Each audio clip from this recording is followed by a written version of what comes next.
How should you handle trading up and trading down in dynasty startups? We'll talk about all that and more on today's episode of Locked On Dynasty. You are Locked On Dynasty Football, part of the Locked On Podcast Network. Here are your hosts, Matt Williamson and Ryan McDowell. Welcome back to the Locked On Dynasty Football Podcast, part of the Locked On Podcast Network, your team every day. Thanks for making Locked On Dynasty your first listen every day. Today's episode is brought to you by LinkedIn Jobs. LinkedIn Jobs helps you find the qualified candidates you want to talk to faster. Post your job for free at linkedin.com/lockedonnfl. That's linkedin.com/lockedonnfl to post your job for free. Terms and conditions apply. I'm your host, Ryan McDowell. You can follow me on Twitter at RyanMC23. Joining me, as always, is former NFL scout Matt Williamson. Find Matt on Twitter at WilliamsonNFL. Matt, we got a big day today. We've got a guest, which has unfortunately become rare for us, but we're excited about that. And we are bringing back one of our favorites from the Dynasty Blueprint days. We're going to talk some Dynasty team building today with Clay Moseley. Clay, if you're a real Dynasty player, I hope you already know Clay, because Clay does awesome work on the Dynasty Trades in 5 show. They live stream every week. Clay, how's it going, man? Oh, we can't hear you, Clay. I think you're muted there. So I appreciate the kind words, but this whole big day thing and me, I'm going to under-deliver. I'll be honest. We'll see, though. It's going to be a lot of fun. I'm looking forward to it, guys. Oh, I don't think so. We are excited. Yeah. It'll be fine. No, absolutely. It'll be great. You know, as you could probably guess by the topic of Clay's shows every week, we are going to focus on trading in Dynasty. And Clay, I know you guys do awesome work, as I said over there. And thank you.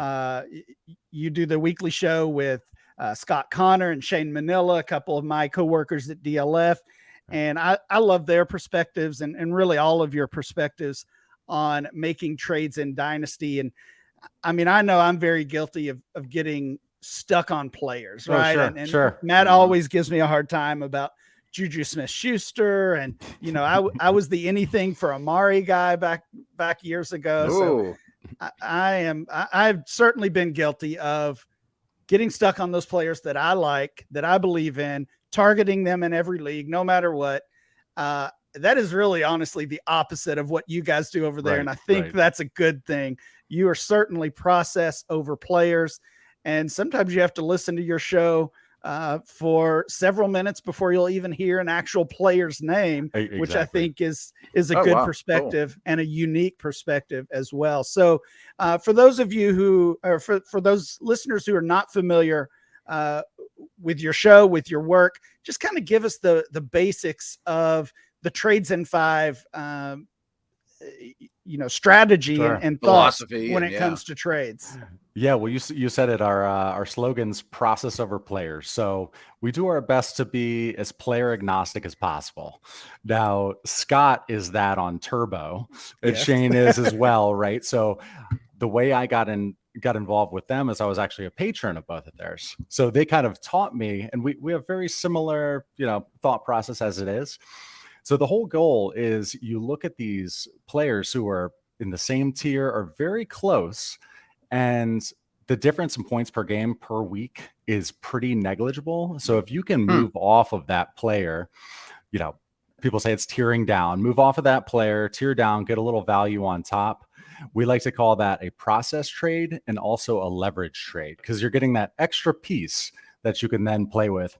Even if it's a third can buy you a spot start, a running back spot start during the season. So that's our goal. We focus on strategy, roster construction, team building, format. Format is huge for us.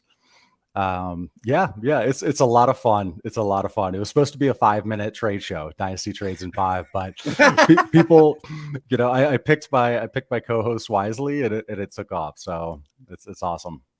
So Clay, I've always been kind of a believer along those lines that if you can be sort of player agnostic. And if I can trade 99 cents for $1, you should do it. You know what I mean? Just kind of detach yourself from the names.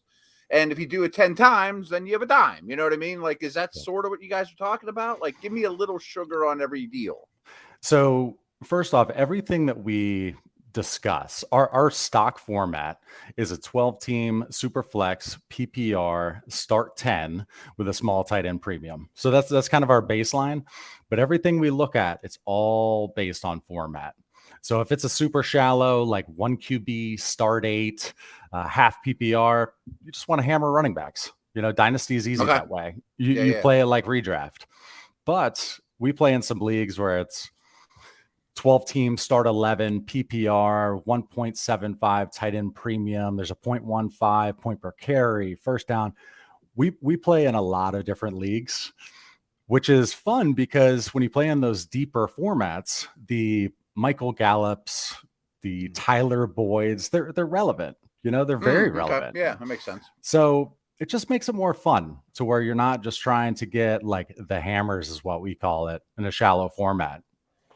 Package everything you have, all your depth, and try to get you some, AJ Brown or Jamar Chase. I mean, you have whatever side has more pieces is the losing side, typically in shallow formats, and it's and it can be the opposite in deep formats. So yeah, I think format is so important, as you guys talk about, because your answer to should I trade this player for this player could be a completely different answer if you're starting 12 players. Exactly. Certainly. And obviously if it's a super flex league versus a single quarterback, if it's tight end premium or not. So, we all get those trade questions, or we see those trade polls on Twitter, and we've got to have, there's never enough information. Yeah. You've got to have the information. It's missing like key components, Yeah.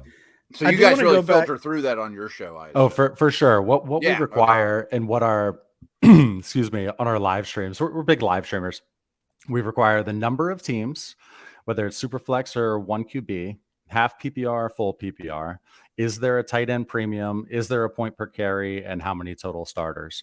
Sometimes people even hook us up with the size of their bench, because we're big on that too. Is an efficient league doesn't have to, it's not just the managers. It could be the format and the settings that are making it inefficient and making it a quiet market. So Scott likes 33 to 40% of the roster to be starters, and then the rest bench.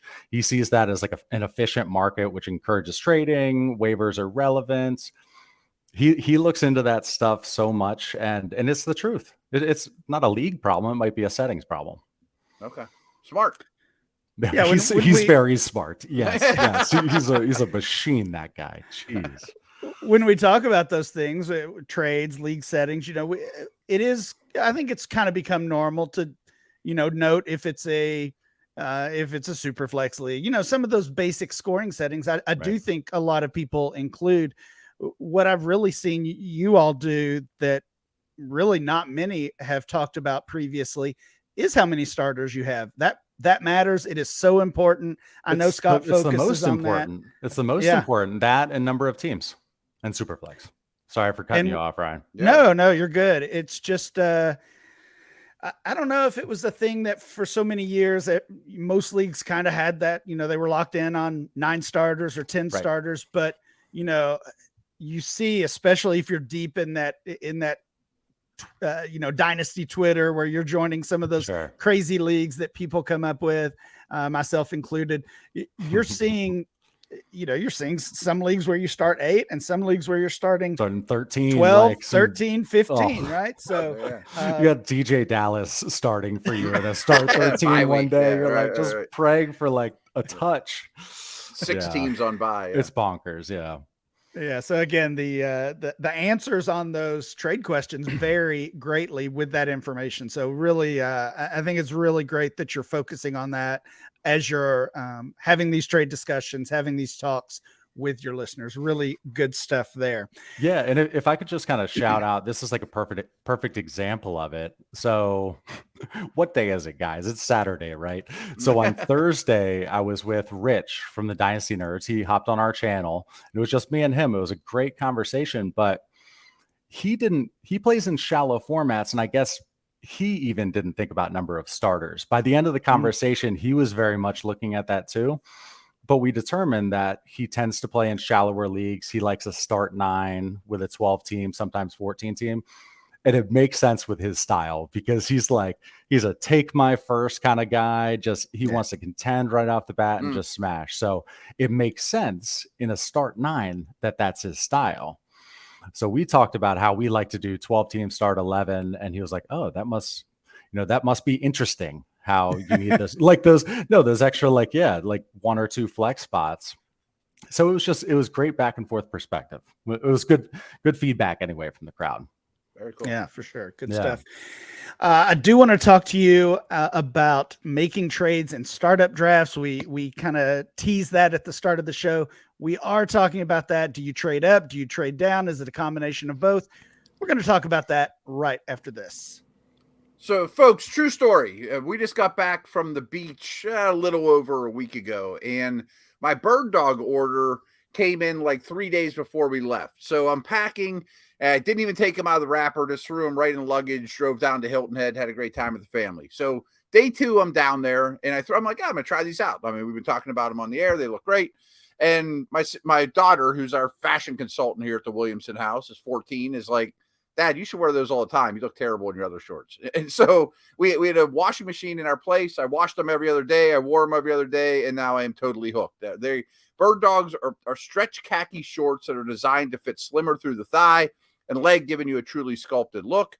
The shorts do the exact same thing as Lululemon, but fit way better. Bird dogs fit way better than regular shorts that are made of a stiff, restricting type of cotton. Bird dogs fixed the issue by inventing cloud knit fabric that looks just like khaki, but stretches so you can get a way slimmer fit without having to sacrifice movement. They uses anti-stink sweat wicking fabric that keeps you cool and dry all day long.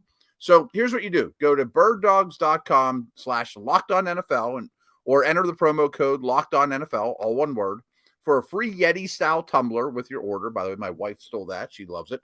That's birddogs.com/LockedOnNFL or promo code LockedOnNFL for a free Yeti-style tumbler. You won't want to take your bird dogs off. We promise you. We are talking to Clay Moseley today. You can follow Clay on Twitter at @dpandemic_Clay. Also follow his show and their channel there at Dynasty Trades in 5. And we are talking dynasty trades of all kinds today. Clay, I want to follow up on a couple of the things we talked about to start the show. But first, I've got to ask you about making trades in a startup draft. I said here in our show notes that it's startup season. To me, it's really always startup season. I think anytime is a good time to do a startup draft, but you certainly see them happening right now as we wait for training camp to really kick off and get going here. So is there, I don't know if I've heard you guys talk about this much. I'm sure you have, and maybe I've missed it, but is there a general trades in 5 philosophy when it comes to making trades in a startup draft? For sure. Yeah. So, excuse me. So if possible, we like to, let's say, for example, we drew the 105 in the Derby. We selected the 105 and we take Lamar Jackson, right? So I guess it would be helpful to have a board up to see what the second round pick is, but we're willing to trade our 2nd, 3rd, and 4th and get back another top 8 pick into the 1st. Trade all of that to get up to the 1st, but we want like an 8 and 10 included on that end. So we're willing to drop a lot of picks, and it looks scary because you look at those rounds and the players that are being selected there. But if you can lock up 2 elite quarterbacks in a super flex, if you can get up there and get, Lamar Jackson isn't even elite, but let's say you can get up and get, Allen. I don't want to say, right. yeah, I don't want to say he's not elite. I am actually bullish on Lamar's Lamar. pretty good. I'm actually I'm very bullish on Lamar.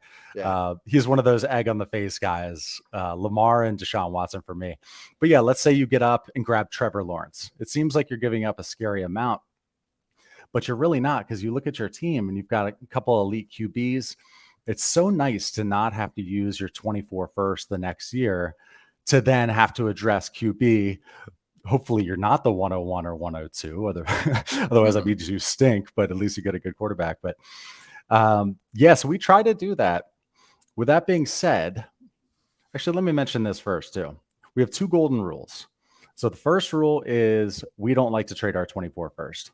There's too much variance. I mean, we can bet on ourselves to draft a good team, but you never know. And giving away your 24 first immediately in a startup, it's just something we don't want to do. In fact, we try to do the opposite. But the second golden rule is always getting the same amount of pieces back as you're giving away.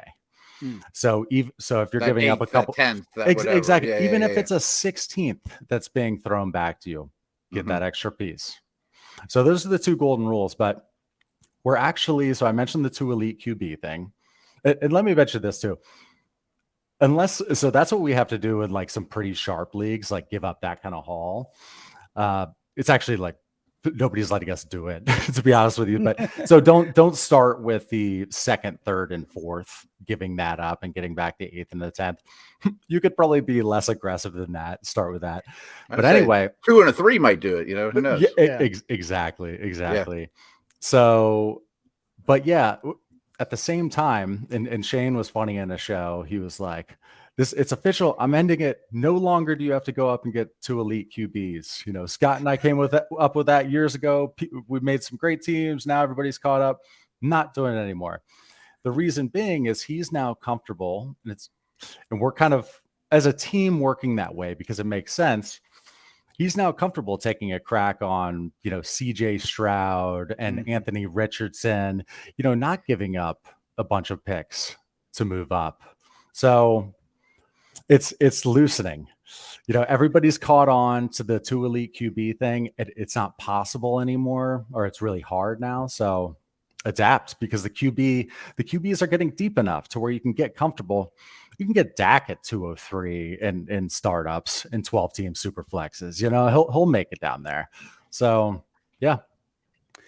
Well, yeah, I think that's a great example of kind of adapting to what the NFL tells us. And of course we've seen that kind of the slow change in reaction to the running back position and how the NFL values or doesn't value that in recent years, but just some added depth, or certainly what we hope is added depth at the quarterback position with Stroud, Young, Richardson, and some other young quarterbacks in that range.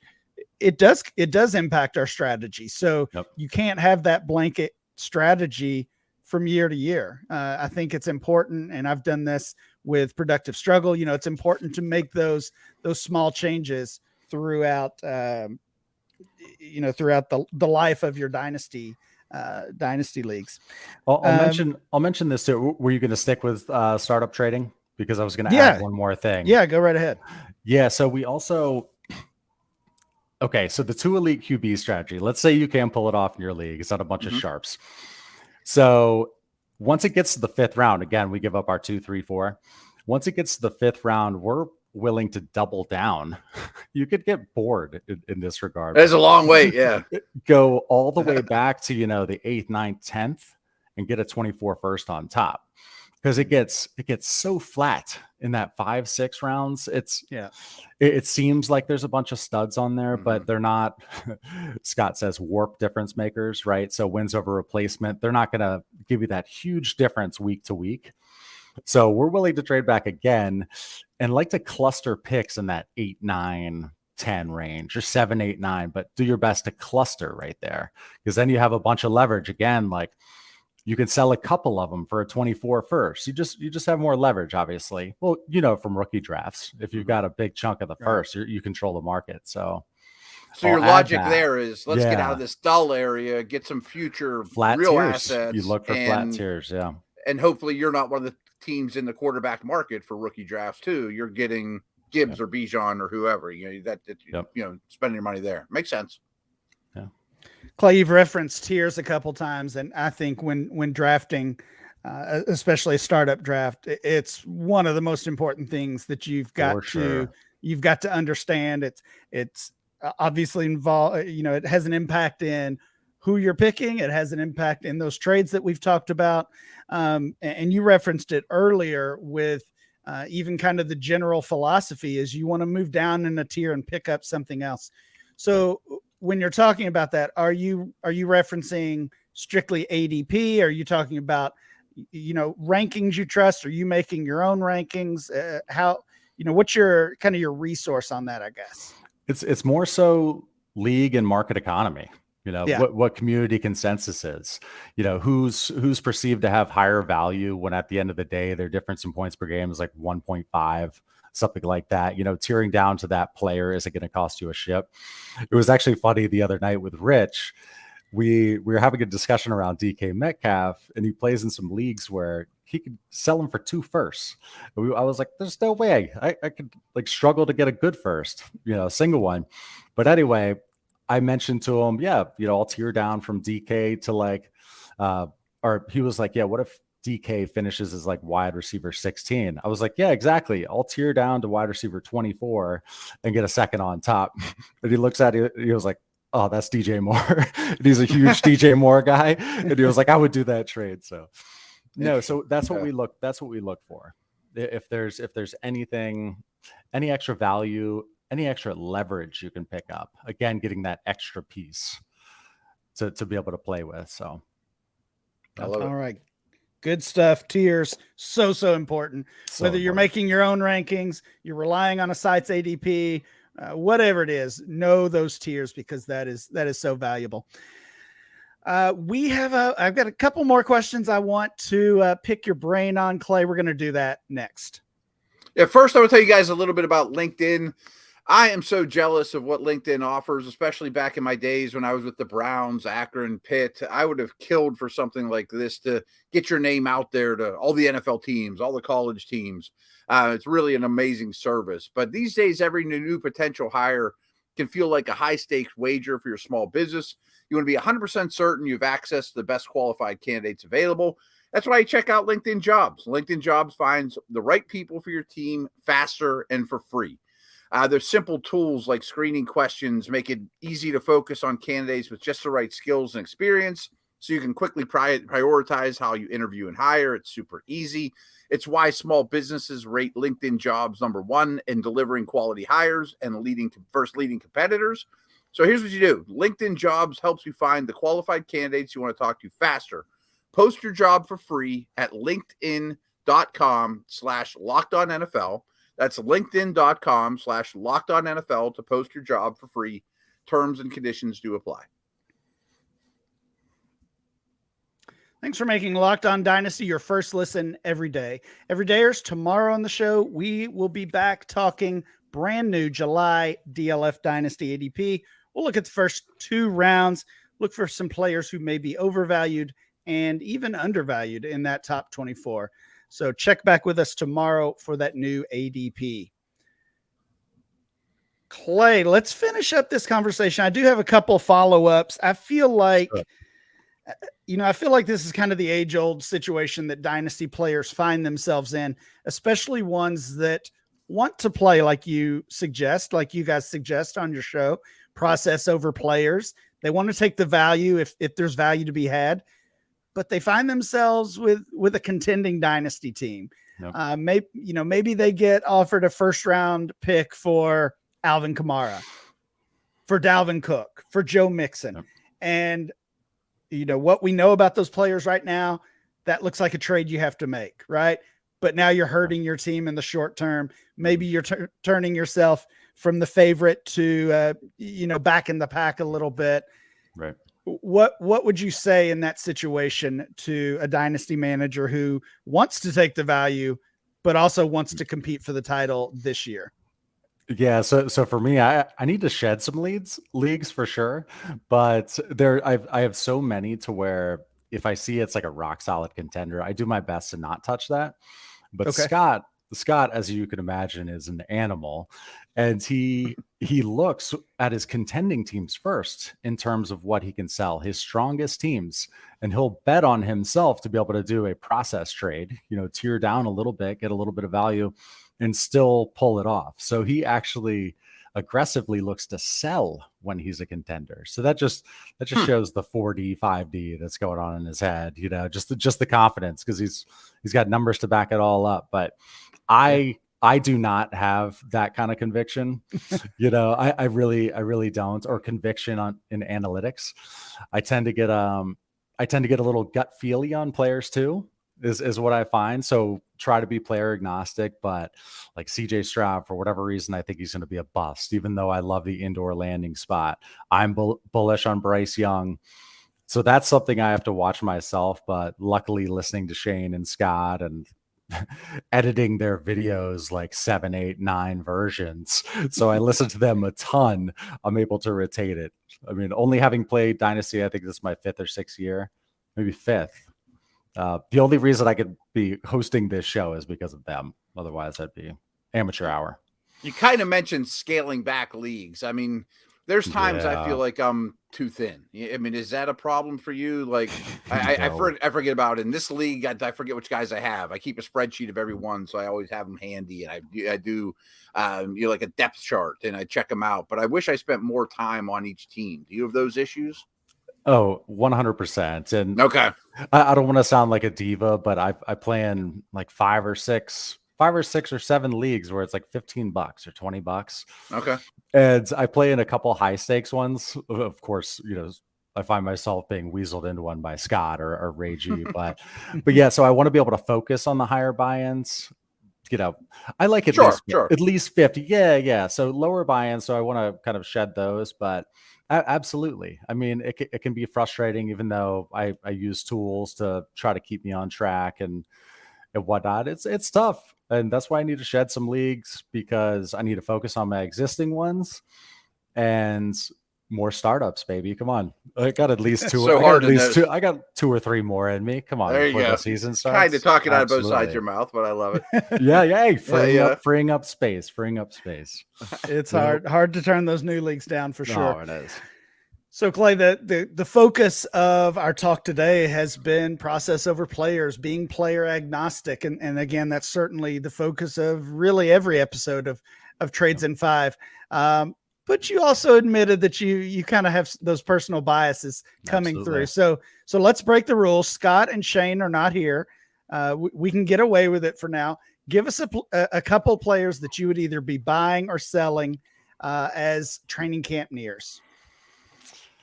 Buying or selling as training camp nears. I'm still bullish on DK Metcalf, even though I talked about that trade earlier, where I'd be fine tearing down to DJ Moore, that kind of range, plus a second. I do like him because you could just see this massive value swing. If he has a couple games where he's got 175 and 2, he goes right up to being number 3, like hands down, dynasty wide receiver. So I like the potential for a huge value swing there. Same with Kyle Pitts. Now it'd have to be on like certain squads, because on lots of squads, give me Travis Kelce, give me Mark Andrews for sure. But I like to bet or buy on like players, whether it's athleticism profile or the past, who have shown that they can smash and they've got depressed value right now. So you can make a bet on them.